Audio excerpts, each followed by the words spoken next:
नारायणाय विद्महे वासुदेवाय धीमहि तन्नो विष्णु प्रचोदयात्।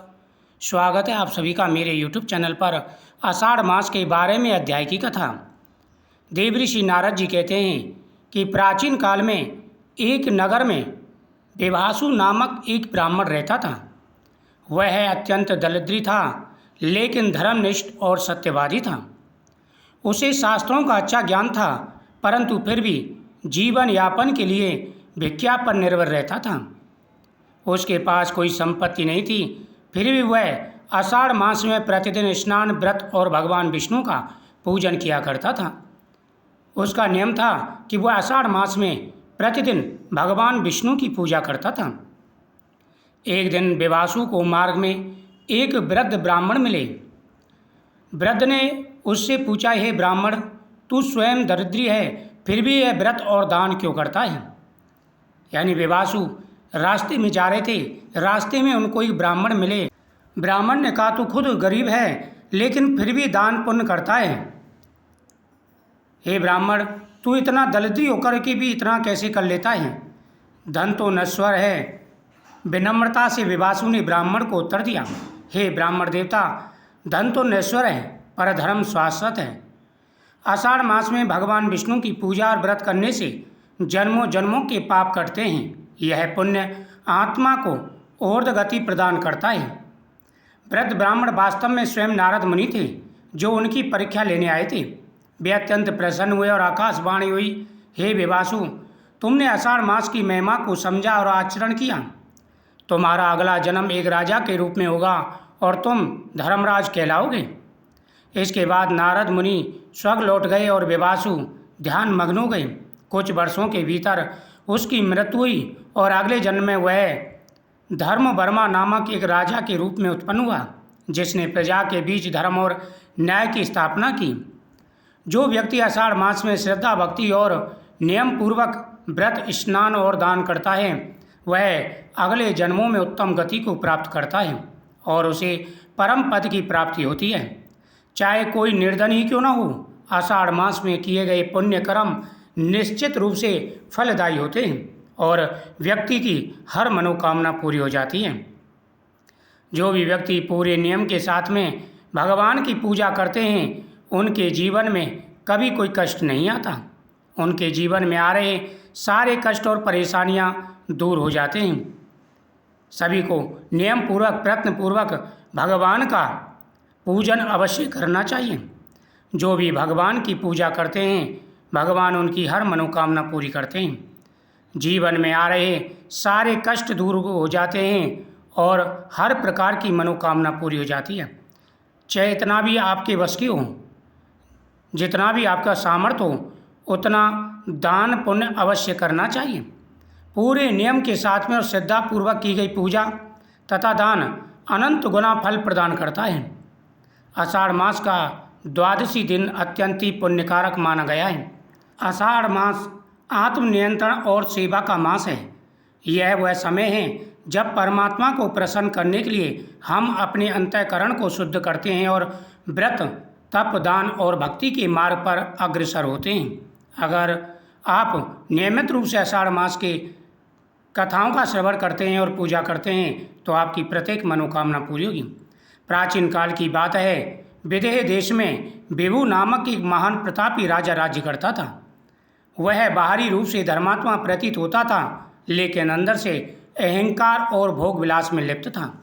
वह राजा बाहर से तो दिखावा करता था कि धर्मात्मा है, लेकिन वह अहंकारी था और साथ ही भोग विलास में लिप्त रहता था। उसे अपने राजपाट और वैभव पर बड़ा गर्व था। एक दिन आषाढ़ मास में वह शिकार खेलने वन की ओर गया। रास्ते में उसे एक महात्मा संत ध्यान अवस्था में एक वृक्ष के नीचे बैठे हुए दिखाई दिए। संत के पास न वस्त्रों का ध्यान था, न भोजन की चिंता, फिर भी उनके चेहरे पर दिव्य तेज और शांति थी। राजा अहंकार में था, अभिमानी था। एक बार राजा वन में शिकार खेलने गया तो रास्ते में देखा उसने वन के अंदर एक वृक्ष के नीचे एक साधु बैठे हैं। तन पर न वस्त्र की सुध है, न भोजन की चिंता, ध्यान में मग्न है, लेकिन चेहरे पर एक शांति झलक रही है, एक तेज है। राजा ने पूछा, हे तपस्वी, ना आपके पास राजमहल है, न सेना, न सुख, न सुविधा, फिर भी आप इतने शांत और आनंदित कैसे हैं? संत मुस्कुराए और बोले, हे राजन, तू बाहरी वैभव में सुख खोज रहा है, जबकि सच्चा सुख आत्मा के भीतर है। मैं आषाढ़ मास में भगवान विष्णु की भक्ति, जप और ध्यान में लीन हूँ। यही मेरे लिए स्वर्ग है। राजा हंसा और बोला, देखो देखो, आप मुझे देखो, मैं ऐश्वर्य में जी रहा हूँ और तुम निर्धन होकर संतोष की बातें कर रहे हो। राजा ने अभिमान के साथ उससे कहा, साधु से, देखो साधु, मेरे पास कितना धन और वैभव है, मेरे पास हर प्रकार की सुख सुविधाएं हैं और तुम्हारे पास गरीबी के अलावा कुछ भी नहीं है, फिर भी तुम संतोष की बातें करते हो। देखो मैं कितना धनवान हूँ। तब संत ने कहा, हे राजा, तू इस आषाढ़ मास में एक दिन मेरे साथ रहकर व्रत, जप और भक्ति का अनुभव कर। यदि मन को शांति ना मिले तो मैं तुम्हारे राज्य में लौट जाऊंगा। राजा ने जिज्ञासावश स्वीकार किया। अगले दिन से राजा ने संत के साथ व्रत, ब्रह्म मुहूर्त में स्नान, हरि नाम जप, तुलसी सेवा और ब्राह्मण भोज प्रारंभ कर दिया। कुछ ही दिनों में उसका मन शांत होने लगा। जो राजा का मन भटक रहा था, भोग विलास में लिप्त था, अशांत था मन, साधु की संगति में आकर के कुछ ही दिनों में उसका मन शांत हो गया। उसका मन एकदम शांत हो गया। वह भगवान के ध्यान में लीन होने लगा। जब हम भगवान की पूजा करते हैं, भगवान की तरफ कदम बढ़ाते हैं, तो धीरे धीरे धीरे धीरे हमारे मन में एक शांति आने लग जाती है, एक संतोष का भाव पैदा होने लग जाता है और भारी चीज़ों से जिज्ञासा दूर होने लग जाती है। राजा ने जिज्ञासा स्वीकार किया। अगले दिन से राजा ने संत के साथ व्रत, ब्रह्म मुहूर्त में स्नान, हरिनाम जप, तुलसी सेवा और ब्राह्मण भोज आरंभ किया। कुछ ही दिनों में उसका मन शांत होने लगा। चित्त में प्रसन्नता आई। उसे पहली बार आंतरिक आनंद का अनुभव हुआ। यह भाव विभोर होकर बोला, हे गुरुदेव, आपने मुझे असली राज का दर्शन कराया है। अब मैं अपने राज में ही भी धर्म और सेवा का मार्ग अपनाऊंगा। राजा विभु ने वापस जाकर चतुर्थ मास का व्रत रखा, दान दिया, भक्ति को अपनाया और अंत में राज्य त्याग कर संत बन गया। अब राजा को इतना ज्ञान हो गया कि असली सुख तो भजन में है, भगवान की सेवा में है। ये बाहरी साधनों में असली सुख कहाँ मिलेगा? भोग का सुख क्षणिक है, लेकिन आषाढ़ मास में किया गया साधन, व्रत और भक्ति चिंतन सुख देता है।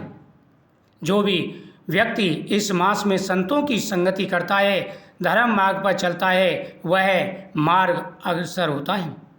उसका मोक्ष का द्वार खुल जाता है, ज्ञान प्राप्त होता है और भक्ति अपने आप प्रवेश करने लग जाती है। इसलिए व्यक्ति को हमेशा प्रयत्नपूर्वक भगवान की पूजा पर ध्यान देना चाहिए। थोड़ा सा समय निकाल करके भगवान की सेवा अवश्य करें। ओम नमो भगवते वासुदेवाय नमः मंत्र का जाप करें। प्रतिदिन कथाओं का श्रवण करें। हर मनोकामना पूरी होगी।